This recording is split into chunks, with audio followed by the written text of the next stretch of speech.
Olga Postovanu, o tânără din orașul Cimișlia, de 2 ani este consilieră locală.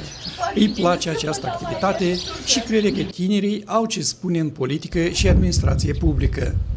În calitate de consilier, consider că am ocazia să și prind foarte multă experiență, dar să-mi și exprim opinia pe mai multe subiecte. Este adevărat că totuși diferite persoane și nu neapărat facem discriminare sau diferență între vârste, dar există păreri diferite pe anumite subiecte. Olga este foarte activă în cadrul Consiliului Orășenesc Cimișlia. Împreună cu echipa de partid, ea propune des amendamente la proiectele de decizie. Practic, nu există ședință publică ale Consiliului Local la care să nu intervină în discuții.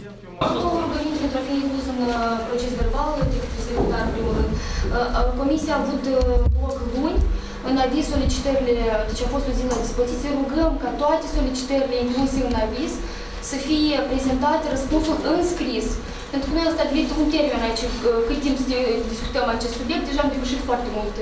În calitate de secretar a Comisiei Buget Finanțe, din acest motiv inclusiv, încerc de fiecare dată să public și eu chiar proiectele de decizie, să aducem la cunoștință despre subiectele discutate și împreună cu echipa mergem în teren, discutăm cu populația pentru că ne interesează care sunt prioritățile orașului din perspectiva cetățenilor. Comunicarea cu cetățenii, fie direct în stradă, la domiciliu, prin rețelele de socializare sau prin intermediul televiziunii locale, este o activitate permanentă a tinerii consiliere. Unii o încurajează, alții îi dau sfaturi sau o critică. Eu știu că Olga se ocupă de ceva timp de politică, se ocupă de business, se ocupă de lucrurile cu tinerii în drumă, îi ajută să-și găsească calea potrivită, să se dezvolte. Îmi place de Olga, pentru că ea este un tânăr ceva mai deosebit. Da, eu sunt de acord că tinerii să fie consilieri, să aibă dreptul să facă. Da, eu sunt de acord între astea. Dacă te ocupi cu sportul, îți face un caracter puternic și poți să învingi toate greutățile care sunt în politică, nu? Olga Postovanu a făcut facultatea și masteratul în Galați, România, în domeniul economic, afaceri internaționale. A făcut masteratul și la Academie de Administrație Publică.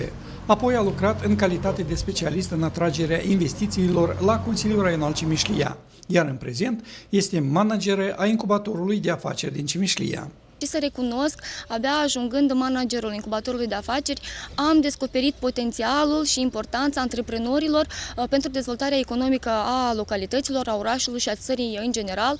Sunt absolut impresionată de curajul tinerilor care inițiază activități de antreprenoriat.